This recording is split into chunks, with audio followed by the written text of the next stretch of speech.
And a good Tuesday morning to you. Welcome into the Nick Craig Show, streaming live this morning on YouTube, Rumble, X, and Facebook. Don't forget that you can take the show with you 24/7 on demand by checking out the Nick Craig Show in your favorite podcast app. You can also listen online by visiting the website nickcraig.com. Our show this morning is brought to you in part by the Law Group. Visit them online, lawgroupnc.com, or give them a call, 910-251-6088. We'll hear more from them coming up a little bit later on in the program this morning. So government fraud, waste, abuse, whatever phrase or terminology you'd like to use to describe it, it's a very real issue.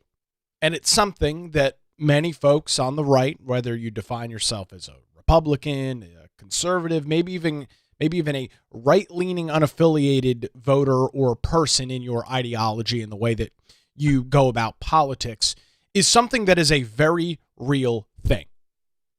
You'll remember back earlier this year when the Department of Government Efficiency was stood up under the Trump administration led by Elon Musk. There was a lot of hand-wringing from those on the left about how it just doesn't exist. There's no such thing. There's not widespread fraud. There's not widespread waste. There's not widespread abuse within the either federal government system or state government systems all across the country. And I don't say this to be a jerk. I don't say this to be cruel. But if you genuinely believe that there is not widespread fraud going on in government, you're an idiot. And I'm not. I don't like to be that guy. I don't like to boil down a conversation to you just don't know what you're talking about. But anybody that tells you that there are not entities, individuals, organizations, nonprofits, hell, even companies that are taking advantage of either federal or state governments, which is, by the way, folks, something important to note. When we talk about government fraud, when we talk about government waste, when we talk about government abuse, we're not talking about government money, because that doesn't exist. Government does not have the ability to generate revenue. They don't have the ability. They don't make a product that people consume to generate revenue. They take my money. They take your money. They take your neighbor's money, your employer's money, your family's money. They take our money and use it for a variety of their pet projects and wonderful things that we get from government. Government doesn't have money. So this weird notion, this weird concept, this idea that A, government fraud doesn't exist, which you must just be living in some sort of fairy tale, and B, it's not a big deal, even though it's literally your money that is being used, abused by either entities, people, organizations, however you'd like to describe it, should be a pretty bipartisan issue. And that's what's weird about it, is it's not. I mean, if you bring up concerns about government waste and government fraud, you're told, ugh, that doesn't exist. That's a right-wing conspiracy theory. That's some crazy tinfoil hat conspiracy theory talk going on there. There's not people taking advantage of the system, or if there are, it's very limited. Right? There's not people that are milking the food stamp system, now called the EBT, because food stamp, I guess, was an offensive term. So it's now the electronic benefit package, the EBT card.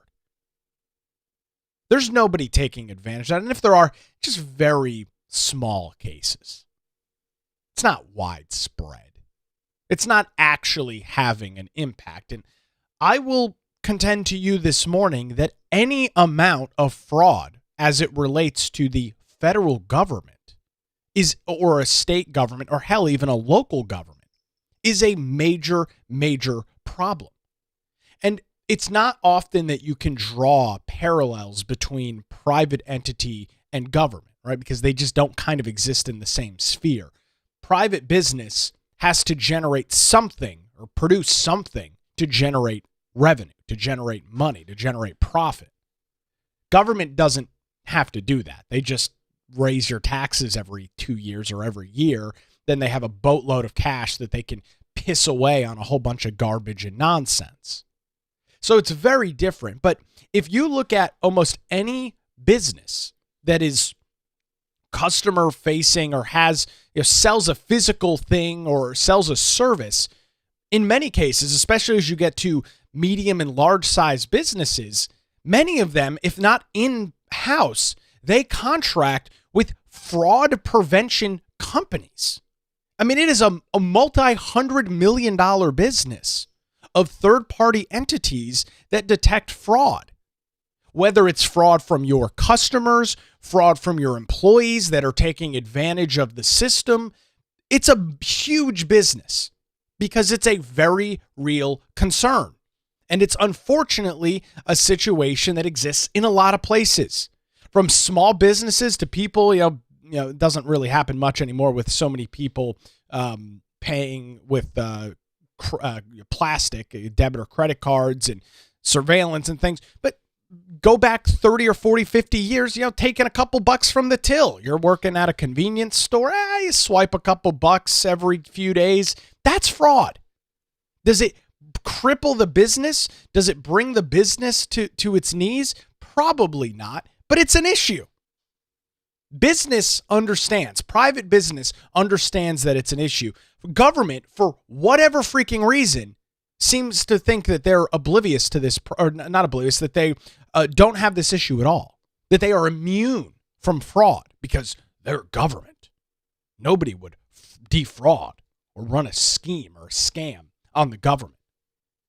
So when I read this article over at the New York Times this weekend, it was incredibly eye-opening. The New York Times, of all places, here's the headline: How fraud swamped Minnesota's social service system on Tim Walz's watch.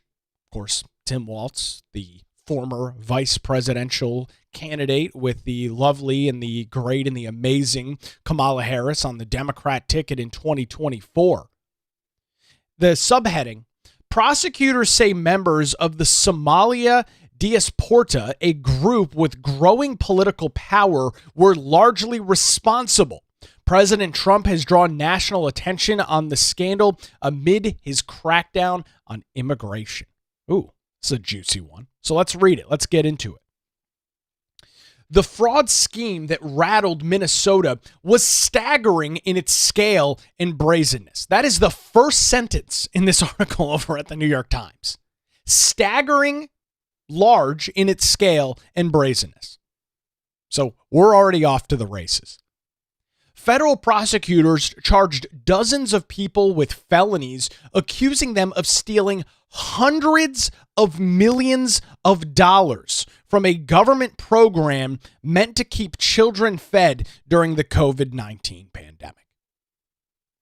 Well, that doesn't fit the narrative at all, does it? Again, we've been told now for months that we're out in, cuckoo land on the right when we bring up that government fraud is absolutely happening and it's a very real concern. We're living in some fantasy land. It's not true. It's not possible. It's not happening.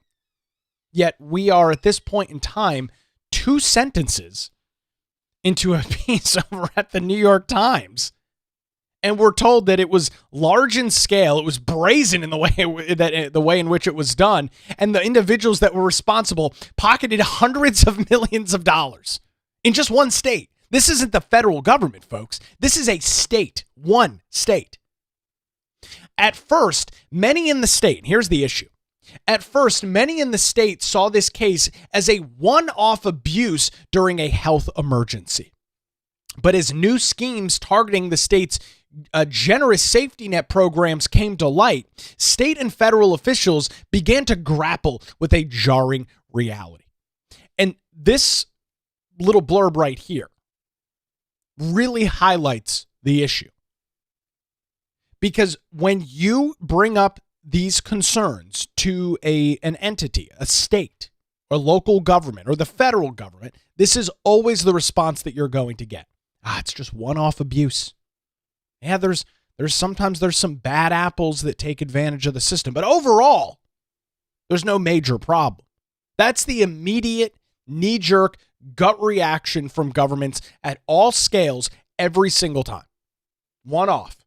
I mean, look at like voter ID, for example. Election issues. You're told, same thing. Oh, you're not allowed to have these discussions. It doesn't matter if a couple dozen people are voting illegally. It doesn't matter if somebody is voting for their dead relative. It's just a one-off issue. Even though local elections, small elections can be literally decided by a handful of votes. But it's always the excuse from the left. One-off, not widespread, not large in scale, just small issues. And we just let those go under the rug.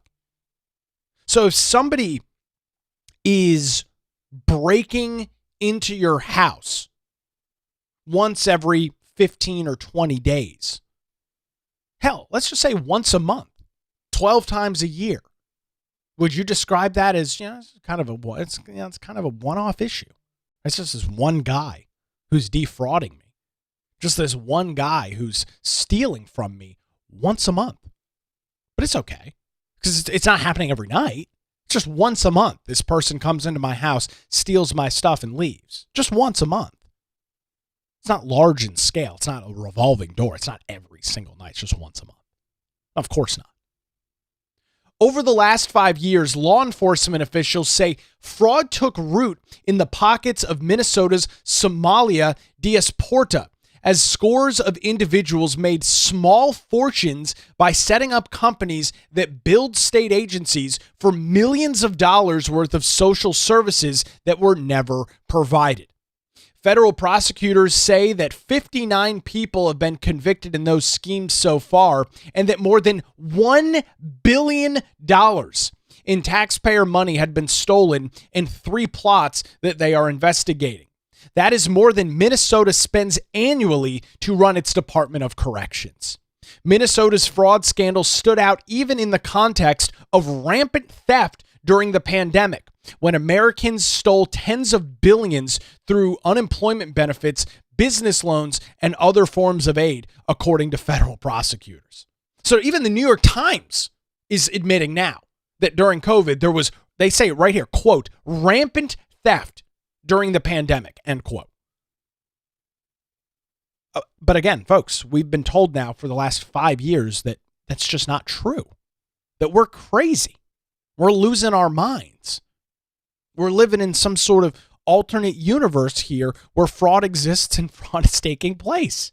Yet, now you've got the New York Times, the great paper of record in our nation, admitting the thing that they said was not, could not, and will not happen, which is rampant fraud through government programs.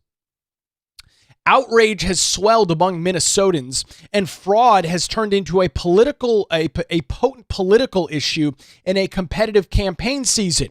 Governor Tim Walz and fellow Democrats are being asked to explain how so much money was stolen on their watch, providing Republicans who hope to take back the governor's office in 2026 with a powerful line of attack.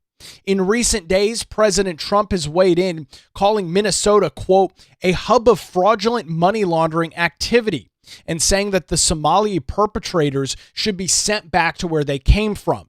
As many Somali Americans in Minnesota say, the fraud has damaged the reputation of their entire community, which is around 80,000 people, at a moment when their political and economic standing was on the rise. Well, I'm sure their economic standing was on the rise because they were all getting rich off of the taxpayers in the state of Minnesota. I mean, it's no wonder that their economic standing was looking up.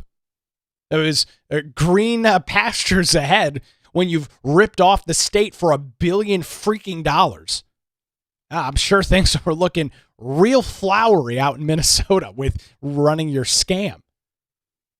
Debate over the fraud has opened new rifts between the state's Somali community and other Minnesotans, and has left some Somali Americans saying that they are unfairly facing a new layer of suspicion against all of them rather than the small group accused of the fraud. By the way, 60 people. I'm not going to step back and say that's a small group. If you've got 60 people that are running a scam, is it a large group? No. But at the same time, that's not A small group is a couple of people. I mean, if I told you that I was going out with a small group of friends on Friday night, you'd think, maybe 4, 5, 6, maybe 7. I'm going to have a small group of friends over to my house on Friday night. And then 60 people are there. That's not a small group by any stretch of the imagination. So I don't know that I'd buy into that at all. Critics of the Walz administration say that the fraud persisted partially because state officials were fearful of alienating the Somali community in Minnesota. There it is. Governor Walz, who has instituted new fraud prevention safeguards, defended his administration's actions. So there's pretty much the whole story right in front of you. They knew that this was going on. Democrats, in the case of Tim Walz, literally was running to be the second most powerful person in the United States of America as the vice president of the United States, was allowing the state in which he is responsible for as governor to be ripped off at the tune of hundreds of millions, if not billions of dollars, and was afraid to say anything. Why? Why was he afraid to say anything? Because he was afraid to piss off a solid block of Democrat voters, which is the Somali population in the state of Minnesota. Ladies and gentlemen, I will go back to a previous thesis statement and previous comments that we've talked conversations we've had here on the show. I've mentioned to you from time to time now that the Democrat Party is in the midst of a civil war. They are. It's obvious with the federal government shutdown. You've seen how things have played out over the last couple of weeks. I feel pretty vindicated in my statements. And when I make the comment that Democrats are afraid to do things because they can't alienate any more of their base, this is what I'm talking about.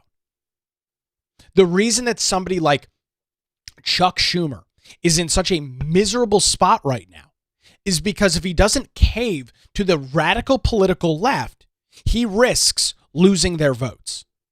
He risks those voters staying home and not coming out and supporting Democrats. And based on this commentary, based on the statement in this article over at the New York Times, it is backing up the exact same thing, however, on a much smaller scale.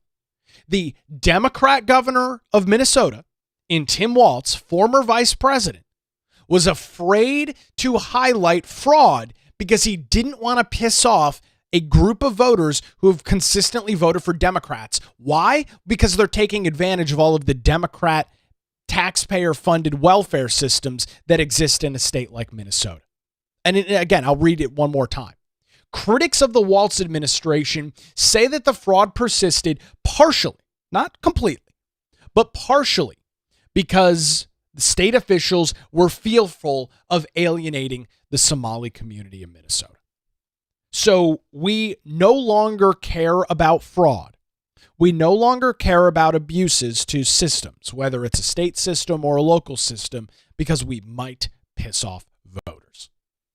If that doesn't make you, if that sentence doesn't make you irate. Now, I don't live in Minnesota. I don't pay taxes in Minnesota. Can you imagine what the people of Minnesota are thinking about this? The hardworking, middle-class Americans that exist in that state that are busting their ass 45, 55, 60 hours a week to provide for their family, working through the holidays to put food on the table, to set aside a couple of bucks so they can purchase their kids nice gifts and nice presents for Christmas, busting their ass. And you see this story pop up on your news feed, and you find out that people in your state have been taking your hard-earned wages for a ride, and nobody wanted to do anything because they didn't want to piss off the Somali immigrant community in Minnesota. I mean, are you freaking kidding me? This is where we're at? This is our current status of politics? We are going to allow mass, rampant abuses of safety net systems because we don't want to piss off some immigrants from Somalia? I mean, give me a freaking break. What are we doing? What's going on? Where are we at right now? That this is the discourse. This is the conversation. Back to the article. The episode has raised broader questions from some residents about the stability of Minnesota's Scandinavian-modeled system of robust safety net programs bankrolled by high taxes. That system helped to create an environment that drew immigrants to the state over many decades, including tens of thousands of Somalian refugees after the country descended into civil war in the 1990s. So, the safety net system was created on the backs of the taxpayers. We know that's the only way that this works. A bunch of immigrants fled into the state because they were getting a bunch of, frankly, free shit from the government, so they all flooded into the state of Minnesota. Then they decided, hey, I've got a great idea. Let's run a scam on the state that provided us this safety net. Man, we always love talk about the strengths of our immigrant communities. Now, this looks like it right here, folks. The state helped you on your way. The state, aka the residents, the taxpayers in the state, provided your safety net system when you migrated to the United States. When you came to the state of Minnesota, in the case in the 1990s and early 2000s, and you've decided now the way to pay back the system, the way to become a productive, useful member of society is to run a $1 billion scam on the state of Minnesota. Yeah. Tell me more about the strength of our immigrant community. Seriously. Joseph H. Thompson, the federal prosecutor who has overseen the fraud case, said in an interview with the New York Times, quote, "No one will support these programs if they continue to be riddled with fraud. We're losing our way of life in Minnesota in a very real way." The first public sign of a major problem in the state's social service system came in 2022, when federal prosecutors began charging defendants in connection to a program aimed at feeding hungry children. Merrick Garland, Attorney General during the Biden administration, called it the country's largest pandemic relief fraud scheme. You'll remember this back in 2022. I remember talking about it on the radio at the time.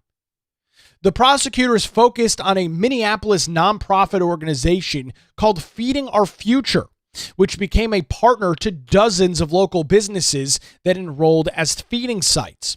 State agencies reimbursed the group and its partners for invoices claiming to have fed tens of thousands of children. In reality, federal prosecutors said most of the meals were non-existent and business owners spent the funds on luxury cars, houses, and even real estate projects abroad. Now, I'm going to pause here for a second because this brings up the larger issue of why these programs just never work.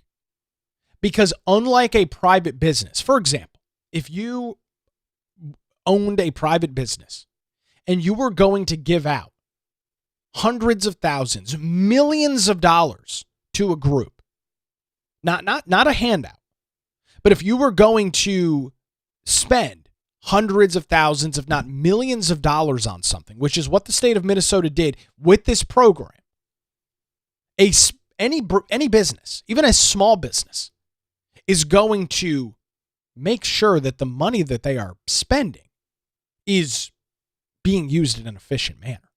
I mean, that's literally business. It's business 101. But when you get the state involved, because again, the state doesn't generate revenue. The state doesn't have a product that it sells. There's no incentive for the state because, again, they're not doing anything to make the money. They're just collecting it every year from their citizens, or every month, depending on, or every 2 weeks, depending on when you get paid.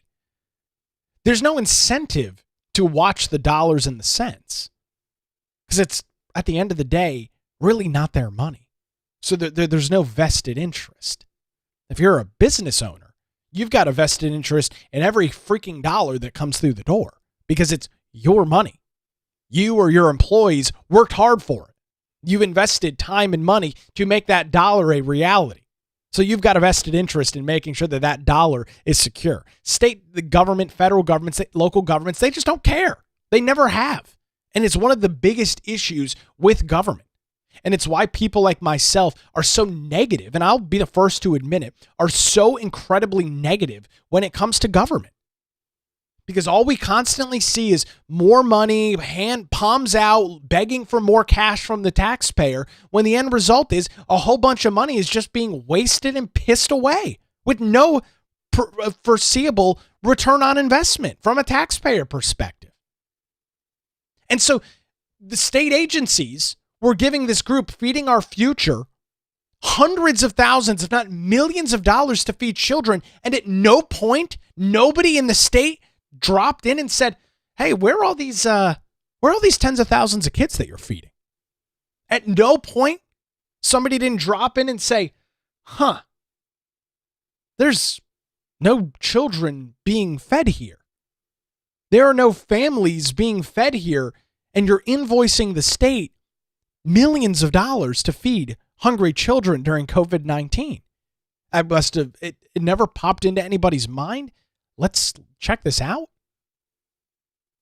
It never popped into anybody's mind. Let's make sure that we're not being taken for a ride here. Nothing? No, of course not. Because that's not the way that government operates, folks. It never has, and unfortunately, I don't think it ever will. Continuing. Behind the scenes, as federal investigators sifted through bank records and interviewed witnesses, they say they realized that the meal fraud was not an isolated incident. In September, prosecutors charged 9 people in 2 plots tied to a public fraud meant for those in need. In one case, hundreds of providers were reimbursed for assistance they claimed to have provided to people at risk for homelessness through federal authorities said services weren't provided. The program's annual cost ballooned to more than $104 million last year, according to authorities, from a budgeted projection of just $2.6 million when it began in 2020. 2 of the 8 people charged in the scenario have pleaded guilty. 6 others have pleaded not guilty and are awaiting trial. I mean, isn't this just the most damning example of government that you've ever seen?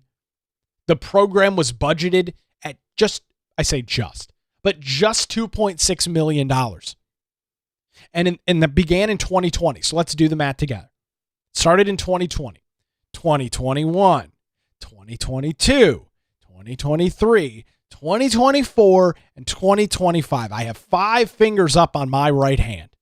So in the span of 5 years, the budget went from $2.6 million to $104 million. That wasn't enough. That absolute explosion of a budget wasn't enough for somebody to go, maybe there's some chicanery going on here. Maybe there's some fraud going on here. Our $2.6 million budget has ballooned to over $100 million. Not in the span of 100 years, in the span of 5 years. And it began in 2020. I mean, it's just insane. But folks, this is Democrat government. This is Democrat control. In another program aimed to provide therapy for autistic children. Sounds like a worthy cause. I'm sure it was taken advantage of.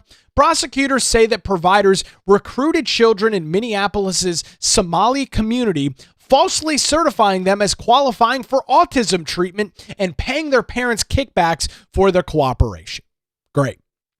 Strength of our immigrant community once again. So you've got the providers that know that they can run the scam, and you've got the great immigrant community in the state of Minnesota saying, sure, we don't care if we'll defraud the government, this state that's been so great to us, the state that has provided hundreds of millions of dollars in assistance to our families. Yeah, we'll take advantage of that. Who gives a crap? It doesn't matter. Sure. No problem at all. Thanks, America.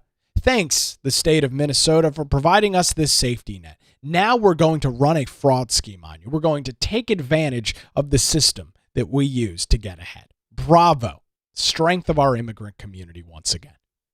Prosecutors have so far charged one provider by the name of Ashah Farhan Hassan a 29-year-old with wire fraud that say she and business partners stole just $14 million. Just $14 million. Miss Hassan's lawyer said his client had entered the social service field with good intentions, but eventually began to submit fraudulent invoices. He said that she also intends to plead guilty. Miss Hassan is of Somali ancestry, as are all but 8 of the 86 people charged in the meals, housing, and autism therapy fraud cases, according to federal prosecutors. A vast majority are American citizens by birth or naturalization. Of course, they note in this article. I mean, what the hell are we doing? What is going on here? How is something like this allowed to perpetrate? How is something like this allowed to exist? There is nobody, not one single freaking person in the state of Minnesota, in government at any level, that said, maybe we should take a look at this. There's not a single person that thought maybe there's something fishy going on here. This isn't passing the smell test. Not one freaking person. I mean, just unreal. Great comment coming in on our Rumble live chat this morning. The road to hell is paved with good intentions. Saying that is one of my top 5 favorite sayings. Yeah, it's pretty accurate here. And of course, you love the comment there from the attorney. My client, who stole $14 million from the state, had good intentions. So, I mean, as long as they had good intentions, they didn't start off trying to screw over the taxpayers in Minnesota. They didn't start off with the intentions of defrauding the public, but it's just what ended up happening. I mean, it just happens, folks. I mean, everybody, right? You start off with good intentions at your job, and the next thing you know, you're ripping off them for tens of millions of dollars, right? I mean, it just happens. Everybody does it, right? Every single person. You steal from the company you work for. You defraud government.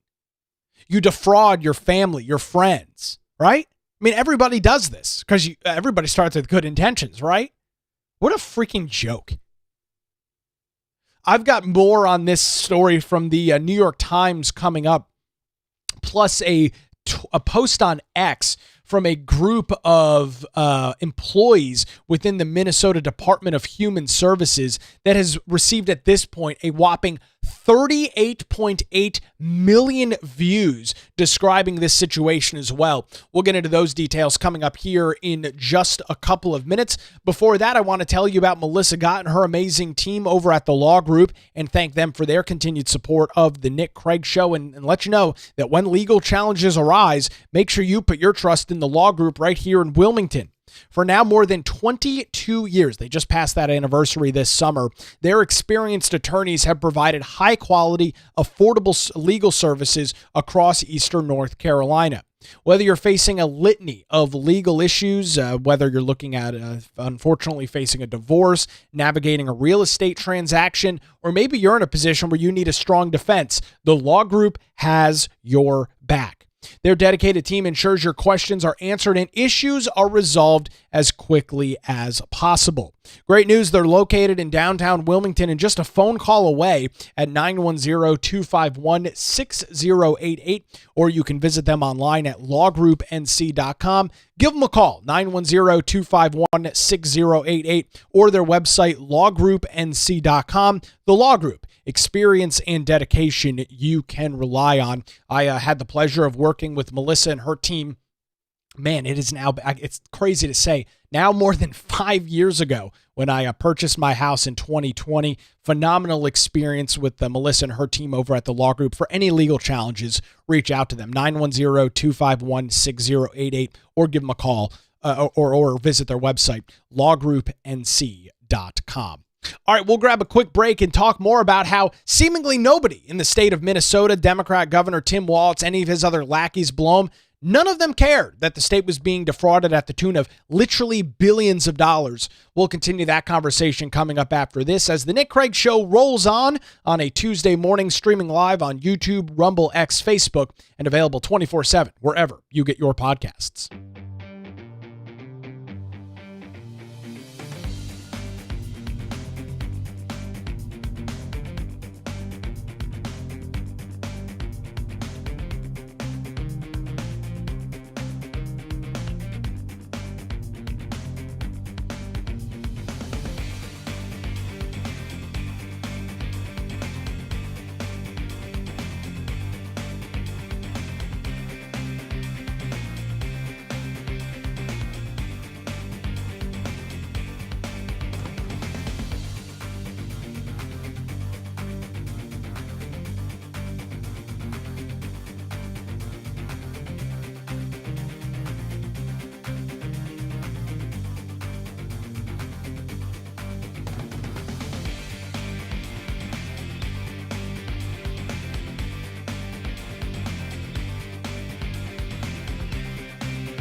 And welcome back to the Nick Craig Show. Good Tuesday morning to you as we continue our coverage, our discussion of widespread fraud in the state of Minnesota, which hopefully will tank the Democrats as we head into 2026 and wake up the individuals that will wake up the citizens of the state of Minnesota that, of course, will be hopefully heading out next year and make their voices heard and tell Democrats in the state of Minnesota that this is over with, that we're not playing this game anymore. You continue to raise our taxes. You continue to make our state unaffordable. And all of this is being perpetrated. And all of this is happening while widespread fraud is going on in the state. So here's, let's continue through this New York Times article, which is pretty surprising, going through some of the details. Here, let's continue with that. Red flags in the meal program began to surface in the early months of the pandemic. So we're talking about mid probably 2020 at this point. But the money kept flowing, writes the New York Times. In 2020, the Minnesota Department of Education officials who administered the program became overwhelmed by the number of applicants seeking to register new feeding sites and began raising questions about the plausibility of some of the invoices. Okay, so somebody was looking at this. Great. Feeding Our Future, the nonprofit group that was the largest provider in the pandemic program, responded with a warning.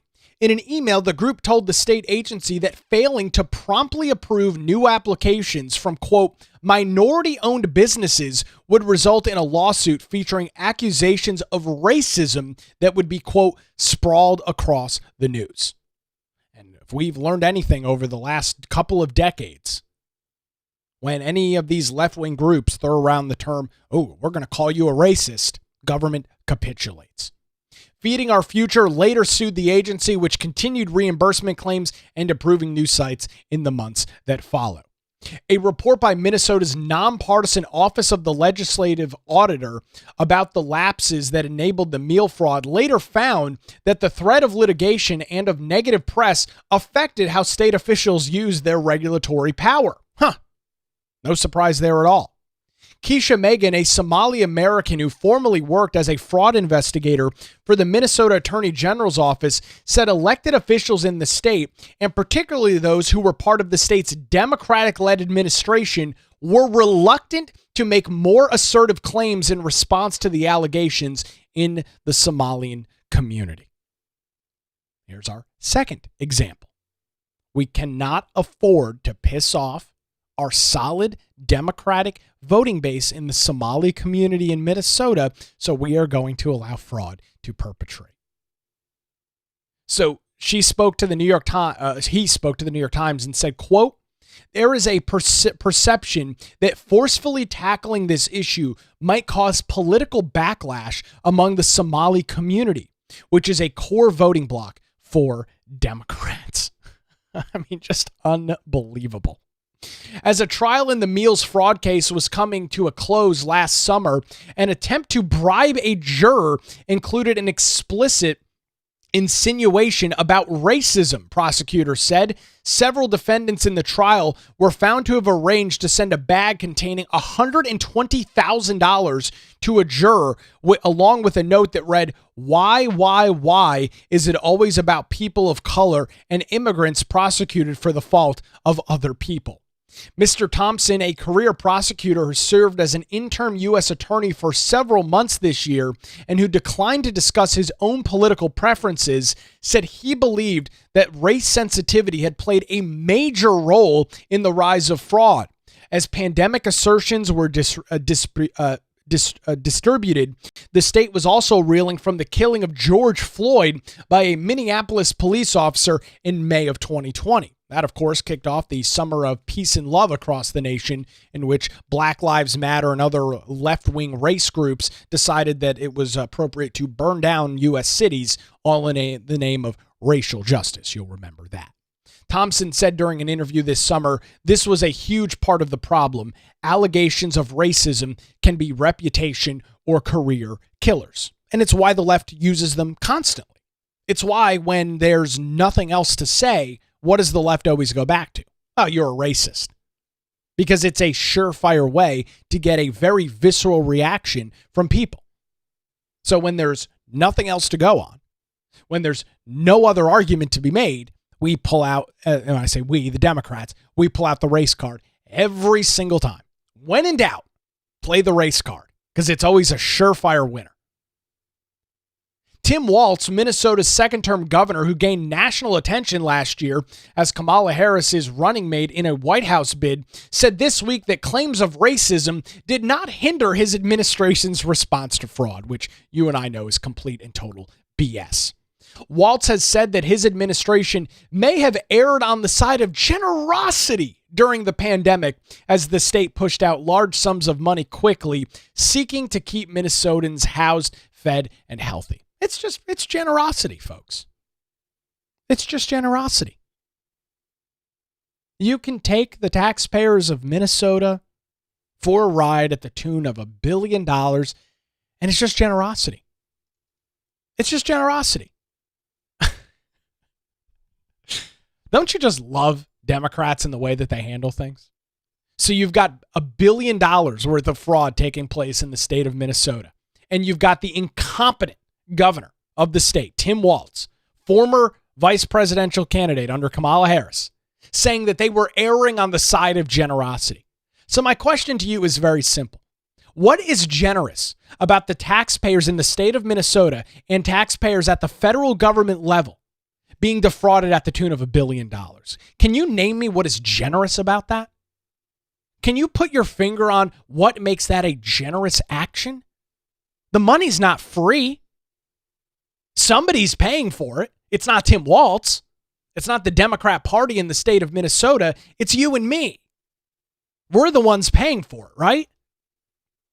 Money's not free. Government can't, yes, they can print money, but it's not free. They're borrowing. They're putting more strain on our economy. But they were just erring on the side of generosity. Oh, thank God for the state of Minnesota and their generous nature in dealing with this issue. Walz said in a recent interview, the programs are set up to move money to the people. The programs are set up to improve people's lives, and in many cases, the criminals find the loopholes. It doesn't sound like a loophole to me at all. It sounds like you were aware of the issue and didn't do anything about it. Tim Walz, who is seeking a third term next year, has created a new task force to pursue fraud cases, making it easier for state agencies to share information with one another and announce plans for a new technology, including artificial intelligence tools, to spot suspicious billing practices. Spotting the practices doesn't seem to be the issue. I mean, the Minnesota Department of Education highlighted this problem, brought it to state officials, including Democratic Governor Tim Walz, and they didn't touch it. Why? Because they didn't want to piss off the Somali community within their state who consistently vote for Democrats, because there are most of them, the vast majority of them, are taking advantage of the welfare state that has been created in Minnesota. So, great. You're going to spend tens of millions of dollars implementing artificial intelligence technology to spot fraud, but that's not the issue. When you detect the fraud, you have to do something about it. With Walz recently saying, the message here in Minnesota is if you commit a crime, if you commit fraud against public dollars, you are going to prison. Okay. I'm sure the Somali community is shaking in their boots in Minnesota this morning. What a strong message from the soy boy governor of Minnesota, Tim Walz. Unfreaking believable. So here's the fallout. Years after the fraud case first came to light, the issue has come under a harsh national spotlight amid the Trump administration's immigration crackdown. President Trump last week denounced the Minnesota fraud case on social media and simultaneously announced an end to a temporary legal status that allows several hundred Somali immigrants to live and work in the United States. His comments followed a report this month by the Manhattan Institute publication City Journal, in which Ryan Thorpe, a reporter, and Christopher Rufo, a conservative activist, said that the money from the Minnesota fraud was funding Al-Shabaab, a terrorist organization in Somalia. That claim emerged in 2018, but there has been no solid evidence to substantiate it, according to the New York Times. And none of the federal fraud cases have featured a link to terrorism. Over the last few days, in response to a shooting of a National Guard members in Washington, D.C., President Trump has again spoken of Somalis in Minnesota, saying that they were, quote, ripping off our country. Well, I mean, they are. I mean, what else is the response? I mean, they are. You've got 59 people that have been charged in this fraud case. Those are the only ones that have been charged. And as you know, that's likely just the tip of the iceberg, because the fraud tree runs real deep. It's got real deep roots. So the president talks about people in Minnesota, predominantly the Somalian community, ripping off the government. He's right. That's what this report, that's what this article from the New York Times is freaking highlighting. In Minnesota, Mr. Trump's remarks deeply unsettled the Somali community. Oh, darn. That's unfortunate. Such is life.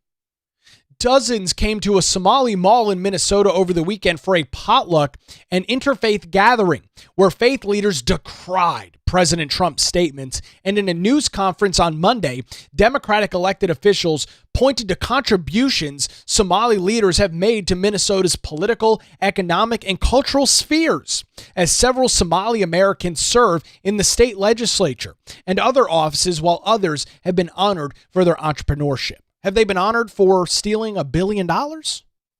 Did we give them an award for that? Maybe we should give out some gold medals for the individuals conducting this fraud operation.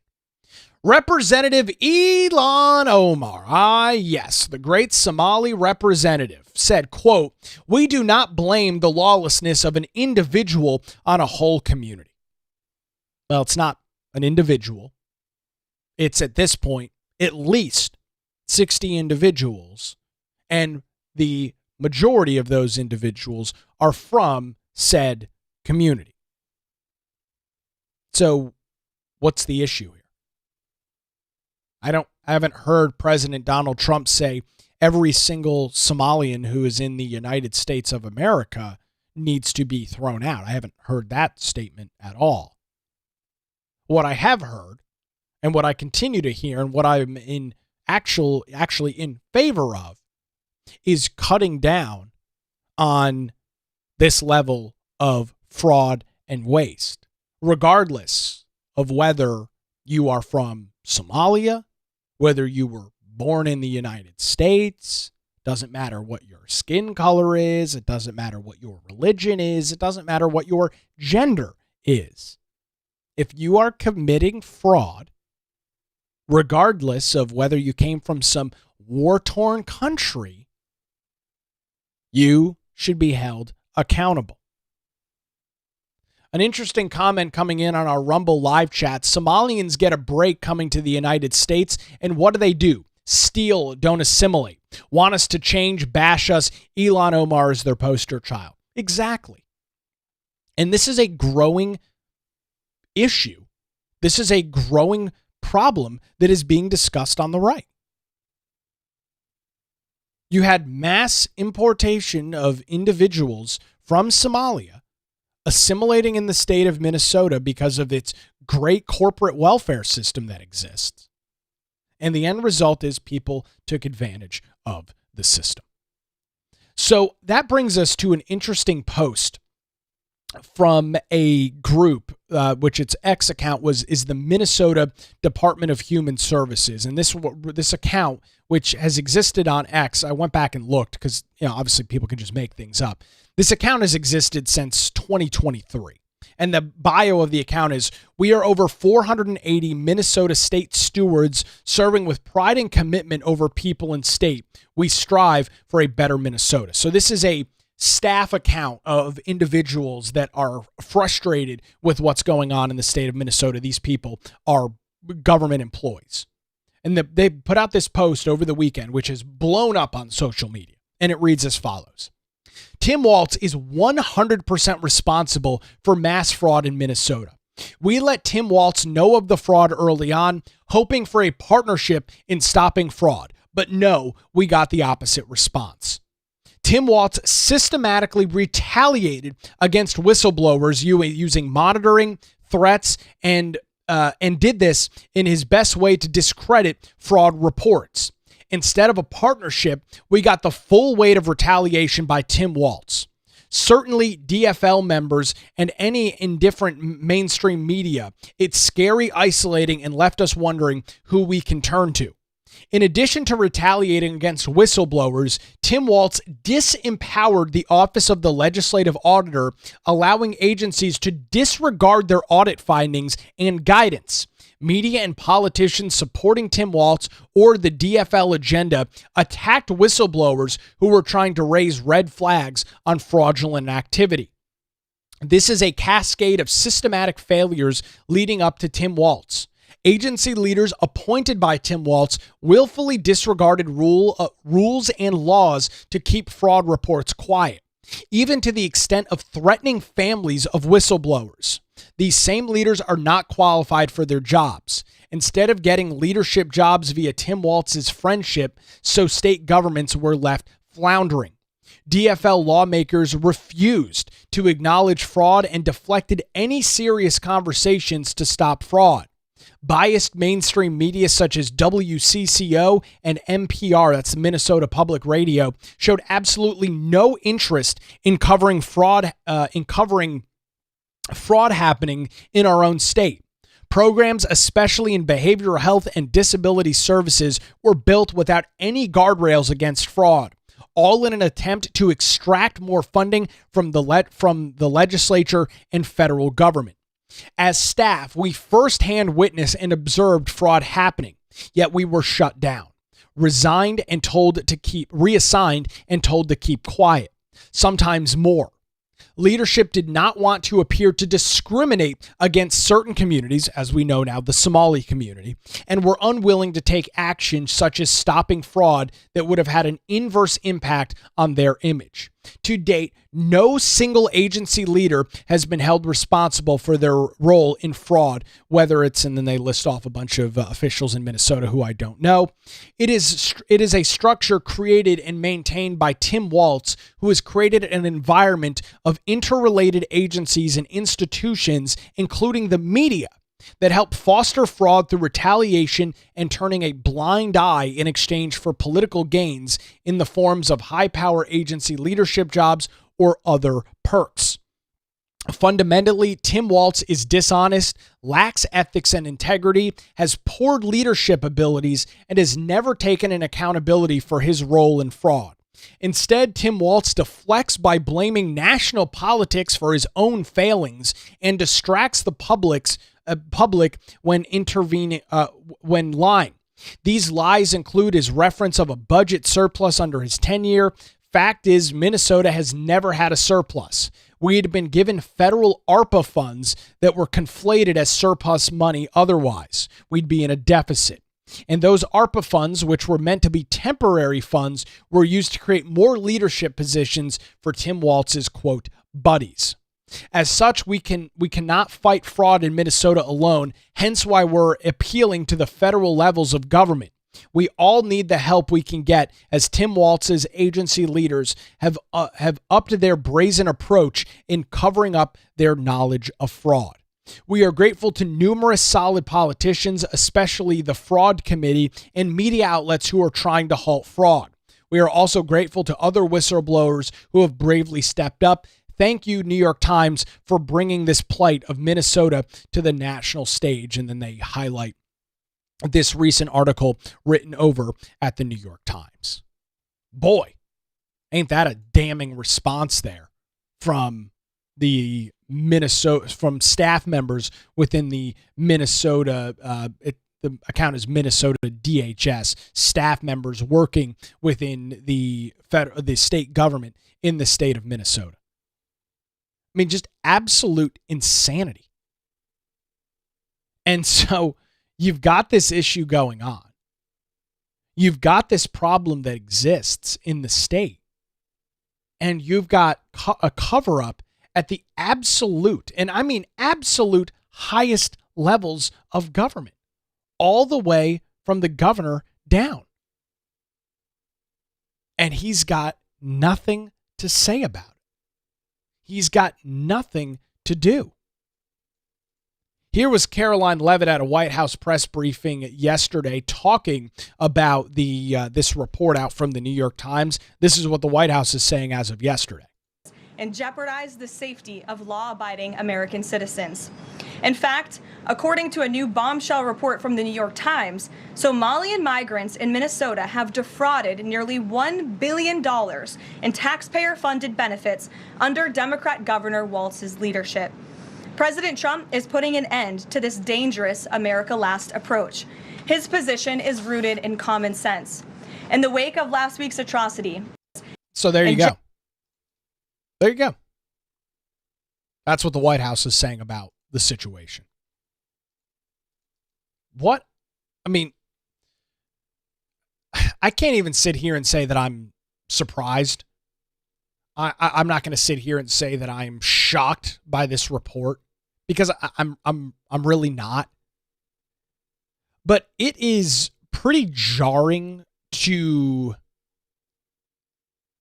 see that something like this could happen at this high of a level. We all are skeptical, and rightfully so, of government, whether we're talking about local government, whether we're talking about state government. That is a concern that many folks on the right, many conservatives, many Republicans have. And this, ladies and gentlemen, is part of the reason why. This is the frustration that conservatives and those on the political right have with what's going on at the government level, whether we're talking about the state, whether we're talking about the federal level. This stuff is real. It's happening. And every single time that you bring this up, you are a conspiracy theorist. You are a right-wing nut job. It's not real. It's not happening. It doesn't exist. You're told this time and time and time again. At what point do we turn the corner and say, this is real and it's happening everywhere? From the state of North Carolina to Minnesota to California to Washington, D.C. Draw the line. It's happening in every single state. Now, we're very lucky here in North Carolina, taking a bit of an aside. We've got State Auditor Dave Bolick, who is doing an unbelievably amazing job in highlighting waste, fraud, and abuse within our state government. And some new legislation that just went into law yesterday on December 1st. It was signed earlier in the year, but it just went into law yesterday on December the 1st. It allows now the state auditor to take a look at companies, private businesses that are receiving state or federal dollars. So this idea that now businesses are not going to be able to shield themselves from waste and fraud that are ongoing because they're not the government. That's a major, major win here in North Carolina.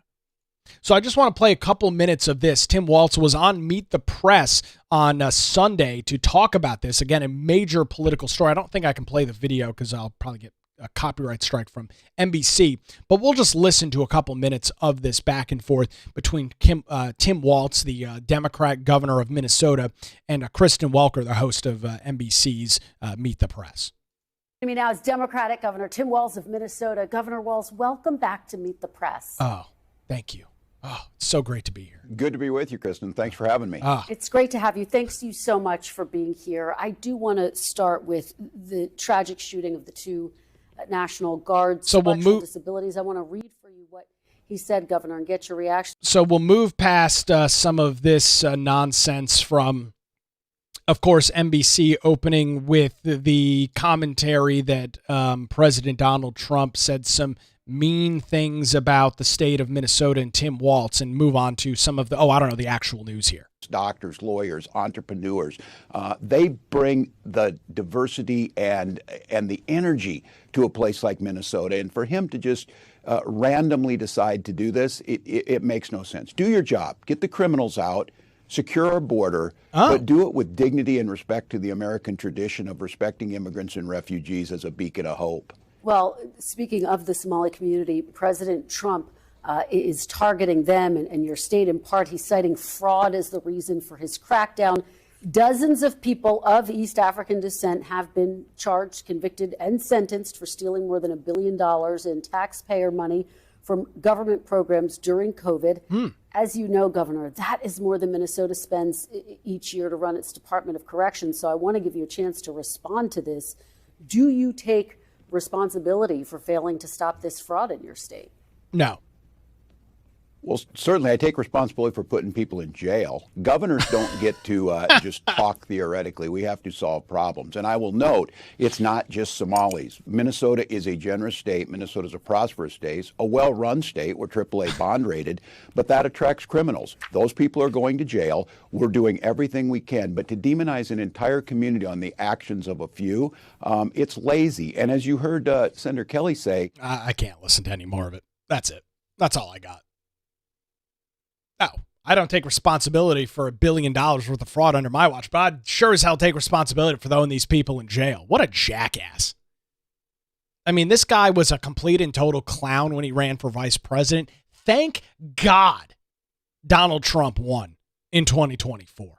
Thank God that middle America showed up and voted for Donald Trump and J.D. Vance over Kamala Harris and Tim Walz.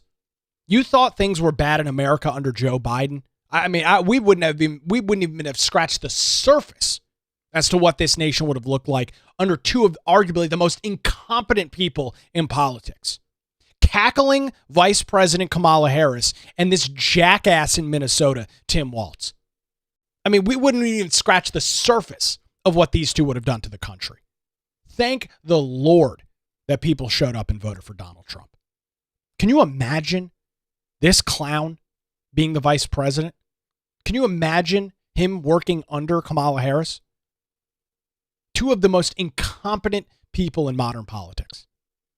And that's saying a lot because there's a lot of incompetent people on both sides of the aisle in modern politics. But these two, boy, they take the cake on it. Unreal. I'll have the link to this New York Times article, which I would encourage you, again, spread around. Make sure people know what's going on. That'll be available over in our show notes at patreon.com/Nick Craig. Thanks to so many of you that support the show financially. It's literally as cheap as a single coffee at Starbucks. $5, $10 a month. You can support the show financially, get access to those daily show notes, and help us keep us on the air as we approach coming up next month 1 full year of the Nick Craig Show, which has been an absolute honor and pleasure. Look forward to keeping it rolling. It's not possible without, of course, you sponsoring the show and financially supporting it over at patreon.com/Nick Craig and our great advertisers like the Law Group right here in Wilmington. So that's it. Fraud. $1 billion. Tim Walz knew it was happening. The Democrats that lead the state of Minnesota knew it was happening, but they didn't want to do it because they couldn't piss off the Somali community that exists in their state. They chose votes over protection of nearly $1 billion worth of taxpayer dollars. They thought votes from Somali refugees was more important than the hardworking taxpayers that allow those programs to exist in the state. That's the reality. That's the sad circumstance that exists right now. Absolutely pathetic. Tim Walz, the Democrat Party in Minnesota, an absolute joke. And hopefully this story, which is a huge one, obviously it's gaining national attention. You can imagine what the conversation on the ground is in the state of Minnesota. Hopefully this drives the GOP and Republicans to rave success in the midterm elections in that state, and they can kick Tim Walz's ass to the curb and get him. He can go on a book tour and walk around and do MSNBC and NBC News and talk about all the great things that he did while he was governor and get a real leader in the state that's willing to look into these issues, regardless of whether it's going to have political ramifications or not, and get some things done. Again, the show notes in that article will be over at patreon.com/Nick Craig. Well, that's going to do it for a Tuesday edition of the Nick Craig Show. Thanks to the Law Group here in Wilmington, Melissa Gott and her team for their continued support. If you're dealing with any legal challenges, visit their website, lawgroupnc.com, or give them a call, 910-251-6088. The Nick Craig Show streams weekday mornings, 7 a.m. Hopefully you can join us live, YouTube, Rumble, X, Facebook. If not, you can download the podcast and listen on demand 24/7. We'll do it again tomorrow morning right here on the Nick Craig Show.